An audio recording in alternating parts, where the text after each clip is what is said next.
오늘 아침에 우리에게 주시는 하나님의 은혜 말씀은 마가복음 1장 12절에서 13절까지의 말씀입니다. 마가복음 1장 12절에서 13절까지의 말씀 다 같이 합독하도록 하겠습니다. 성령이 곧 예수를 광야로 몰아내신지라 광야에서 40일을 계셔서 사단에게 시험을 받으시며 들짐승과 함께 계시니 천사들이 수종 들더라. 아멘. 오늘은 어제에 이어서 다시 한번 이 본문 말씀을 가지고 강의합니다. 시험을 이기신 예수님에 대한 두 번째 설교입니다. 마태복음과 누가복음에서도 예수님께서 광야에서 시험을 이기신 사건을 기록하고 있습니다. 마태복음 4장 1절에서 11절, 누가복음 4장 1절에서 13절까지 기록되어 있습니다. 그런데 마가복음은 이 사건을 단 두 절만 할애해서 매우 함축적으로 그리고 간략하게 기록하고 있다는 것을 우리가 볼 수 있습니다. 마가복음에만 기록되어 있는 내용이 있어요. 마태와 누가에는 없는데 마가복음에만 기록되어 있는 내용이 있습니다. 그것이 무엇인가 하니 들짐승과 함께 계셨다라는 표현이 거기 있지 않습니까? 들짐승과 함께 계셨다. 이것은 마가복음에만 기록되어 있는 내용이라고 볼 수 있어요. 우리가 복음서를 읽을 때 병행 본문들을 가지고 같이 조화롭게 읽어야 될 필요성이 있는 것이 각 복음서마다 또 독특하게 거기에 더해진 말씀들이 있어요. 그런 부분들을 우리가 유심히 살펴보는 것이 매우 중요하고 거기서 얻는 유익이 참 크다. 이렇게 볼 수 있을 것입니다. 특별히 오늘은 마태복음 4장 1절에서 11절의 말씀을 통해서 예수께서 이기신 세 가지 시험의 성격이 무엇인지를 살펴보고자 합니다. 마태복음 4장 1절에서 11절의 말씀을 보시기 바랍니다. 다 같이 합독합니다. 그때 예수께서 성령에 이끌려 마귀에게 시험을 받으러 광야로 가사 40일을 밤낮으로 금식하신 후에 줄이신지라 시험하는 자가 예수께 나와서 가로되 내가 만일 하나님의 아들이거든 명하여 그 돌들이 떡덩이가 되게 하라. 예수께서 대답하여 가라사대 기록하였으되 사람이 떡으로만 살 것이 아니요 하나님의 입으로 나오는 모든 말씀으로 살 것이라 하였느니라 하시니 이에 마귀가 예수를 거룩한 성으로 데려다가 성전 꼭대기에 세우고 가로되 내가 만일 하나님의 아들이거든 뛰어내리라. 기록하였으되 저가 너를 위하여 그 사자들을 명하시리니 저희가 손으로 너를 받들어 발이 돌에 부딪히지 않게 하리로다 하였느니라. 예수께서 이르시되 또 기록되었으되 주 너희 하나님을 시험치 말라 하였느니라 하신대 마귀가 또 그를 데리고 지극히 높은 산으로 가서 천하만국과 그 영광을 보여 가로되 만일 내게 엎드려 경배하면 이 모든 것을 내게 주리라. 이에 예수께서 말씀하시되 사탄아 물러가라. 기록되었으되 주 너의 하나님께 경배하고 다만 그를 섬기라 하였느니라. 이에 마귀는 예수를 떠나고 천사들이 나와서 수종드니라. 아멘. 40일 동안 금식하신 예수님께 나와서 사탄이 처음으로 시험한 내용은 내가 만일 하나님의 아들이거든 명하 이 돌들이 떡덩이가 되게 하라 라고 말씀하고 있는 유혹하였던 것입니다. 여러분 사탄은 예수님께서 하나님의 아들인 것을 알았습니까? 몰랐습니까? 알았죠? 사탄이 지금 말하는 것은 돌을 떡이 되게 하면 내가 하나님의 아들인 것을 내가 믿겠다 이런 뜻이 아니라는 것을 말씀을 드리는 거예요.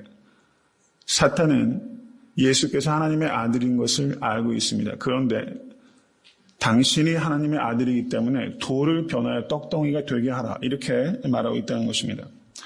여러분 예수님께서 광야에서 오병이어로 5,000명을 먹이셨어요. 오병이어로 5,000명을 먹이셨습니다. 그때 군중은 적어도 15,000명은 됐을 것이다 이렇게 우리가 판단할 수 있습니다. 그런데 예수님께서는 자기 자신을 위해서는 떡덩이 하나를 만들지 않으셨다는 것을 우리가 봐야 되는 것입니다. 사탄의 첫 번째 유혹은 이런 것입니다. 자신의 능력을 하나님의 뜻과 다르게 사용하라고 유혹하는 것입니다. 자신의 능력을 하나님의 뜻과 다르게 사용하라고 유혹하는 것입니다. 이에 대해서 예수님께서 신명기 8장 3절의 말씀을 인용하셔서 이 시험을 이기셨습니다.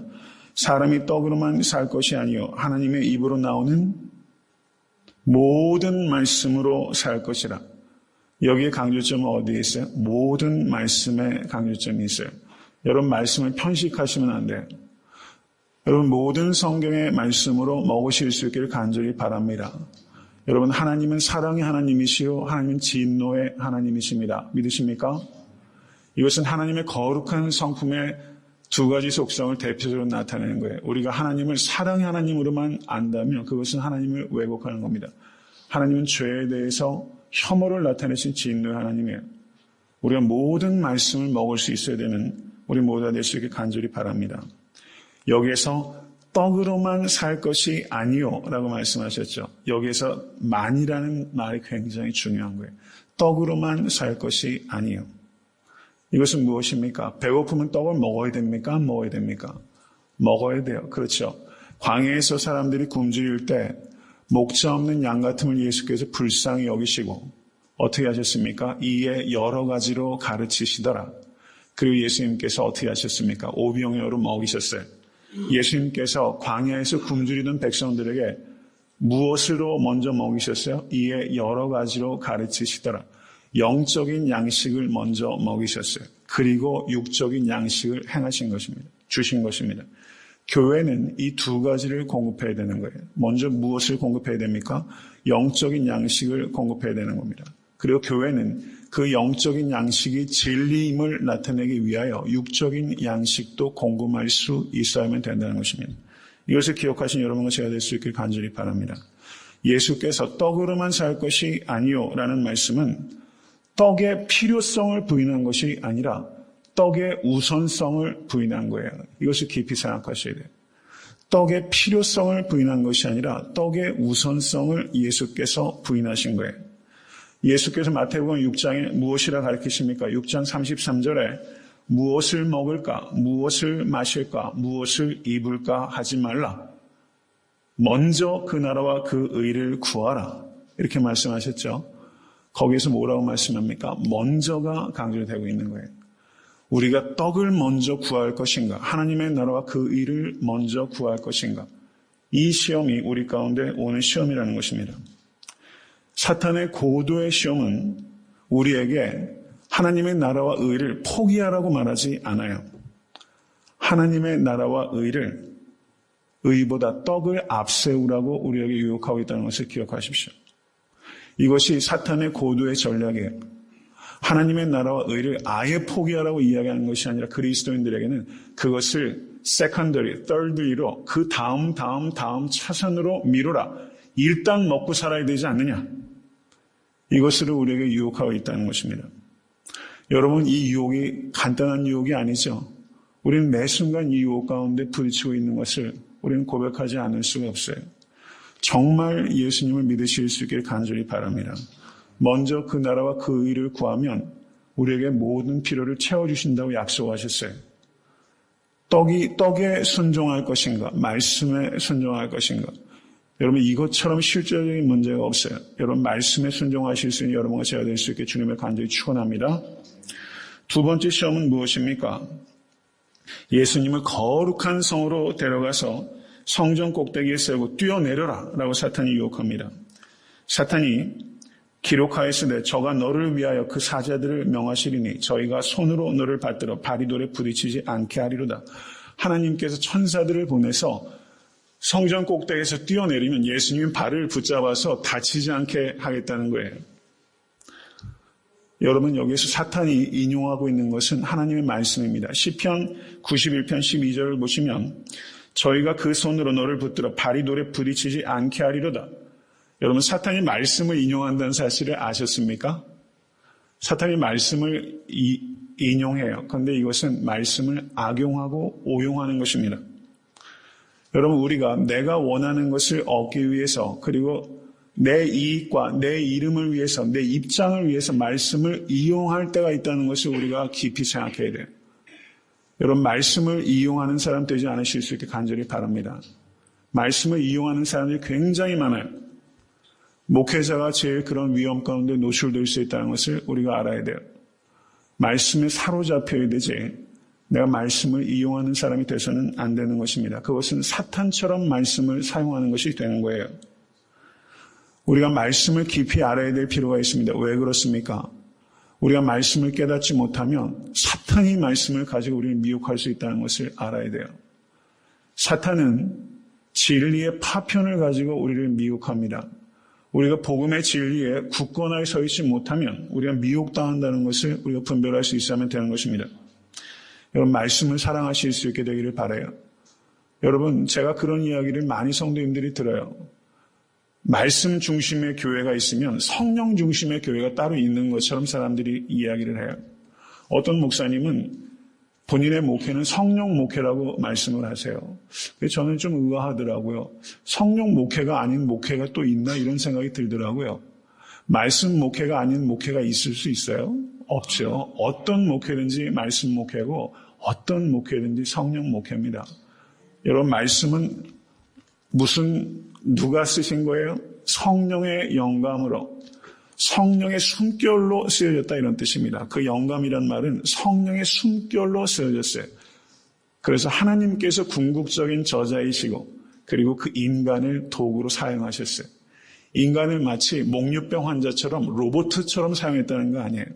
그 인간의 개성과 배경과 학문과 언어를 사용하셔서 하나님께서는 하나님의 숨결로 그걸 사용하신 divine book, 신적인 책, 그것이 바로 이 divine language, human language를 통해서 divine language를 쓰신 것이 성경이에요. 이 성경은 신비한 책입니다. 믿으십니까? 여러분, 예수님께서 하나님의 아들이시요 그리고 참 인간이심을 믿으십니까?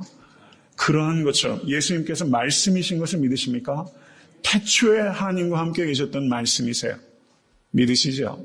예수님이 하나님이시요 인간이셨던 것처럼 성경은 하나님의 랭귀지이면서 인간의 랭귀지예요. 이것을 믿으실 수 있게 간절히 바랍니다. 이 말씀을 사랑하실 수 있게 되기를 간절히 바랍니다. 말씀을 사랑하는 사람이 예수님을 사랑하는 것이고 말씀을 사랑하는 사람이 성령의 인도하심을 받는 사람이에요. 그래서 말씀과 성령은 항상 같이 가는 것입니다. 말씀은 가는데 성령은 안 가고 성령은 가는데 말씀은 안 가고 이거는 거짓말이에요. 그럴 수가 없어요. 말씀을 사랑하면 성령 세례를 받고 성령 충만해지는 것입니다. 여러분, Holy Bible, Holy Spirit, Holy Life 이 세 가지가 제 목회 키워드예요. 여러분 따라하십시오. Holy Bible, Holy Spirit, Holy Life. 성경과 성령과 성결. 여러분, 이것이 우리가 붙잡아야 되는 거예요. 그것을 부흥이라고 말하는 것입니다. 믿으십니까? 세 번째 유혹은, 두 번째 유혹에 대해서 조금만 제가 말씀을 드릴게요. 여기서 이 사탄이 유혹하는 것은 기적을 통해서 사람들의 관심을 끌어당기라는 뜻입니다. 여러분, 기적을 보고 싶은 마음이 있으세요? 없으세요? 있으시죠? 저는 있겠어요? 없겠어요? 여러분, 예수님께서 성전 꼭대기에서 확 뛰어내리셨는데 천사가 그 발을 탁 받치면 여러분 그 자리에 있는 사람들은 어때요? 그냥 매혹되는 거죠. 굴복하는 거예요. 믿지 않을 수가 없어요. 그런데 이 장면 한번 생각해 보시죠. 예수님께서 십자가에 달리셨을 때 사람들이 뭐라고 말합니까? 거기서 내려오라고 그래요. 이 말은 성전에서 뛰어내리라는 겁니다. 그러면 믿겠다는 거예요. 기적을 보여주면 믿겠다는 거예요.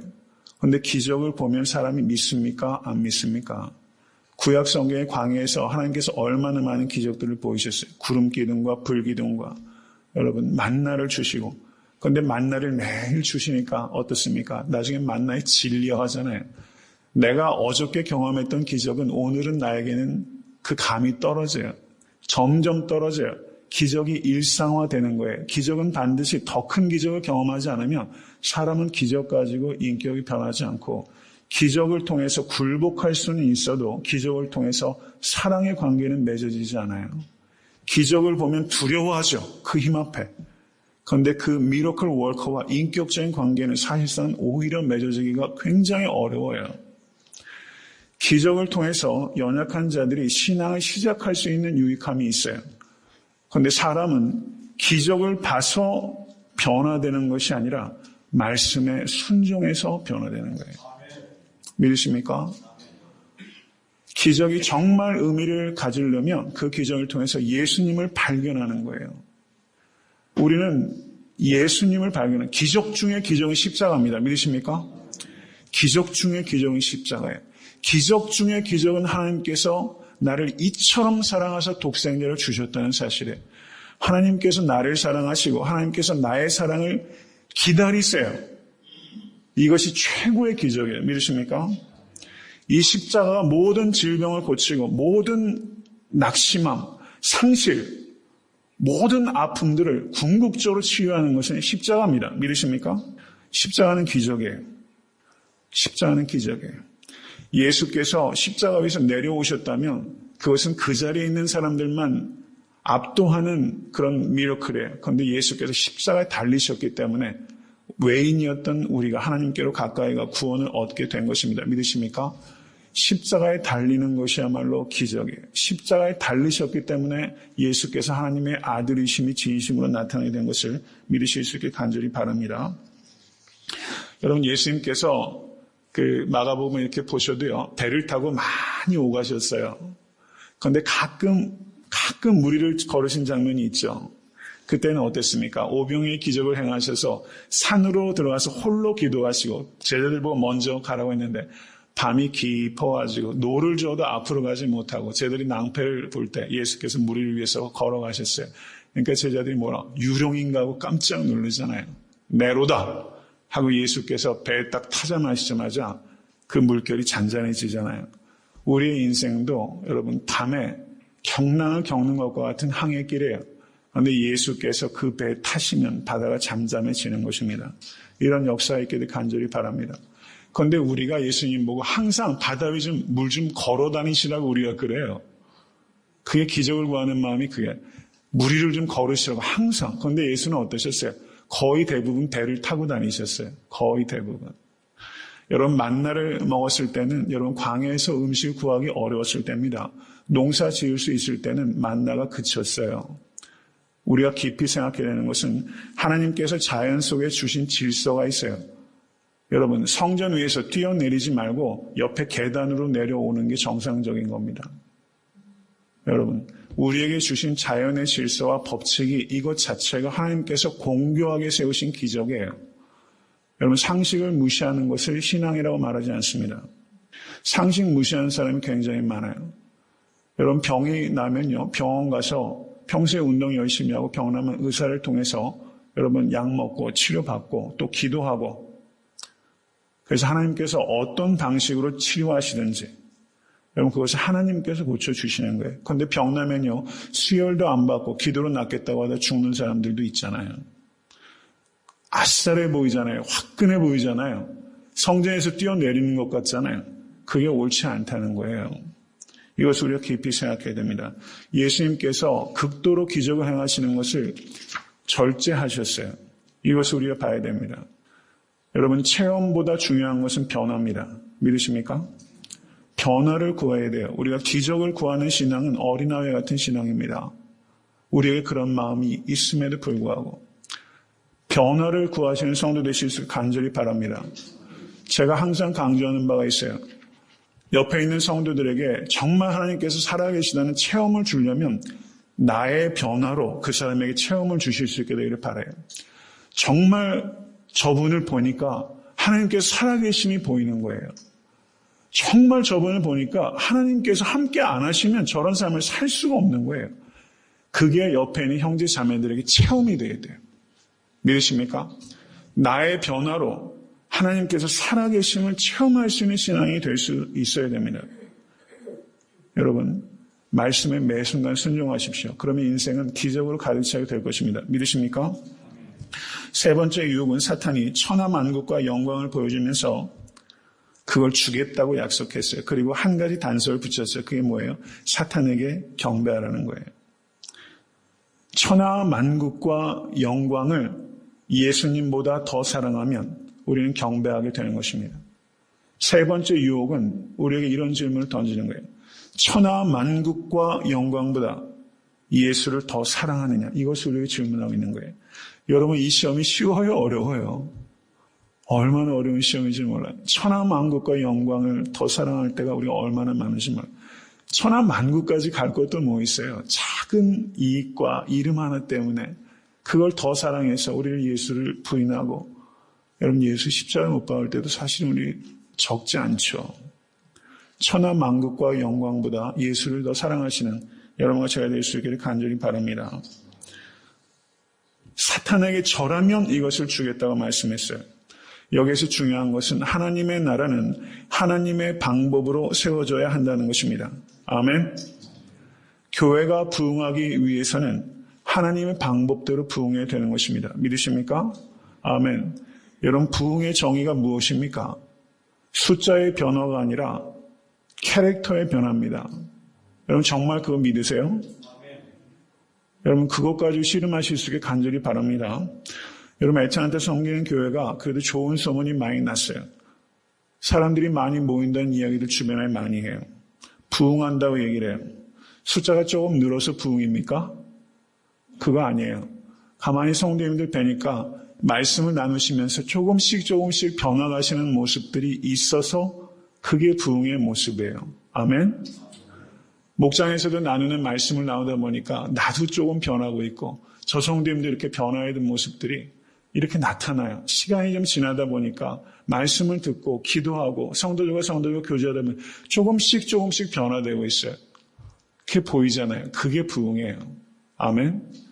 그런 변화의 모습이 있기 때문에 또 성도님들도 오시잖아요. 여러분, 숫자의 변화가 부흥이 아니라 성품의 변화가 부흥입니다. 우리는 끝까지 이것을 붙잡아야 돼요. 이 싸움을 하신 여러분과 제가 될 수 있게 간절히 바랍니다. 변화되지 않는 사람들만 오게 되면, 변화되지 않는 사람들이 숫자만 늘게 되면 그걸 짐이라고 말하는 거예요. 그건 짐만 느는 거예요. 변화되지 않는 사람들 숫자만 늘어나는 건 짐이에요. 그거 어떻게 지우고 가겠어요? 예수님은 무리를 사랑하셨지만 무리에게 기대를 갖지 않으셨어요. 불쌍한 무리들을 보자며 목 잡는 양 같다고 예수님께서 말씀하셨어요. 불쌍히 여기셨어요. 먹이셨어요. 근데 그들에게 기대를 갖지 않으셨어요. 예수님은 제자에게 기대를 갖고 계십니다. 믿으십니까? 여러분, 우리가 제자가 되어야 돼요. 제가 항상 말씀합니다. 그리스도인이라는 뜻은 제자라는 것과 똑같은 말이에요. 근데 언제부턴가 이 말이 분리가 됐어요. 그리스도인 따로 있고 제자는 아주 특별한 몇몇 사람들만 있는 것처럼 착각해. 그렇지 않아요. 그리스도인은 다 제자입니다. 여기서 이 사탄이 유혹했던 것은 하나님의 방법을 포기하라는 것입니다. 하나님의 방법은 뭡니까? 십자가의 방법이에요. 숄컷으로 가라고 그래요. 숄컷. 나에게 절만 한 번 하면 천하만국과 영광을 주겠다는 거예요. 절만 한 번 하면 숄컷으로 오라고 얘기해요. 그런데 숄컷이 없다는 것입니다. 예수는 길이십니다. 믿으십니까? 나는 길이요 에고 에이미 해 호더스 라고 예수께서 말씀하셨어요. 나는 only one true way라고 말씀하셨어요. 그리고 그 길은 십자가의 길입니다. 십자가가 없는 영광은 없습니다. 십자가를 통과해야지만 우리는 영광을 맛보게 되는 것입니다. No cross, no crown. 십자가가 없으면 영광이 없습니다. 십자가를 회피하고 영광을 얻는 것을 포기하실 수 있기를 간절히 바랍니다. 사탄아 물러가라 예수께서 말씀하셨어요. 여러분, 베드로가 예수께서 고난당하실 것을 예언하셨을 때 베드로가 예수를 붙잡고 예수를 꾸짖었을 때 예수님께서 뭐라고 말하십니까? 사탄아 물러가라. 내가 하나님의 일을 생각하지 않고 사람의 일을 생각하는도다. 이렇게 말씀하셨습니다. 여러분, 십자가를 사랑하신 여러분과 제가 될 수 있게 간절히 바랍니다. 여러분, 십자가를 회피하는 곳에는 희망이 없어요. 십자가를 지는 곳에만 희망이 있습니다. 아멘. 여러분, 교회에서도 여러 가지 중요한 일들, 국면이 있을 때 여러분, 십자가를 지는 게 훨씬 기쁨이 사실 크더라고요. 그리고 여러분, 일터에서도요, 십자가를 지는 사람에게 희망이 있어요. 십자가가 세워져야 희망이 항상 세워진다는 것을 믿으실 수 있는 여러분과 제가 될 수 있기를 간절히 바랍니다. 떡을 위하여 살지 않고 말씀을 가지고 살아가는 제자가 되십시오. 기적을 구하는 신앙이 아니라 변화를 구하는 제자가 되십시오. 십자가를 회피하는 신앙인이 아니라 십자가를 감당하는 제자가 되십시오.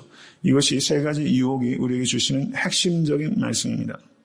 그리고 마지막으로 시간이 많이 지났지만 한 가지만 더 말씀드립니다. 들짐승과 함께 계시니 이게 마가복음에만 나타나는 독특한 문장이라고 말씀을 드렸어요. 여러분, 이 뜻이 어떤 의미라고 생각하세요? 좀 예상을 하실 거예요. 창세기 2장 19절에서 20절을 보시면 어떻습니까? 하나님께서 참 유머러스한 분이에요. 아담이 탁 있는데 하나님께서 동물들을 다 그 앞으로 데려오시잖아요. 그래서 어떻게 합니까? 아담이 이름을 어떻게 짓나 이렇게 보셨다고 얘기하잖아요. 아버지의 마음이잖아요. 동물의 이름을 어떻게 짓나. 타락하기 전에는 인간과 동물과 그 화해와 평화가 가득했던 것이 창조 이전의 모습입니다. 근데 죄로 말미암아 피조물이 신음하게 된 것입니다. 인간 때문에 피조물이 탄식하고 있다고 여러분 그 로마서 8장은 말씀하고 있어요. 그런데 이사야서 11장 6절에서 8절을 보시면 여러분 잘 아시는 말씀입니다. 그때 이리가 어린 양과 함께 거하며 표범이 어린 염소와 함께 누우며 송아지와 어린 사자와 살찐 짐승이 함께 있어 어린아이에게 끌리며 암수와 곰이 함께 먹으며 그것들의 새끼가 함께 엎드리며 사자가 소처럼 풀을 먹을 것이며 젖먹는 아이가 독사의 구멍에서 장난하며 젖된 어린아이가 독사의 굴에 손을 넣을 것이라. 아멘. 이것은 어떤 상태입니까? 저 죄와 사망이 사라진 온전한 하나님의 세계에서는 인간과 피조 세계가 완전히 화목한 이런 평화를 누리게 될 것이라는 것을 예언하시는 거예요. 아멘. 너무 기대가 되지 않으세요? 이제 사파리 동물원 가가지고 차 속에 안 있어도 되잖아요. 이런 화해와 이런 평화가 누려지는 그 세상이 다가오고 있습니다. 그리고 예수께서 지금 광야에서 시험을 당하시면서 들짐승과 함께 계시다는 것은 이사야서에서 약속하시고 우리에게 주어질 이 완벽한 피조세계와의 화해와 사랑과 평화의 세계가 예시적으로 완성된 하나님의 나라에서 우리가 누리게 될 그 하나님의 나라의 그 한 일면을 지금 여기에서 예수 그리스도의 들짐승과 함께 계셨다라는 말씀을 통해서 우리에게 주고 계신 것입니다. 여러분 하나님 나라에 대한 기대와 소망을 가지고 살아가시고 이 하나님 나라의 확장을 위해서 헌신하시는 우리 사랑하는 모든 성도 되실 수 있게 되기를 주님의 이름으로 간절히 축원합니다.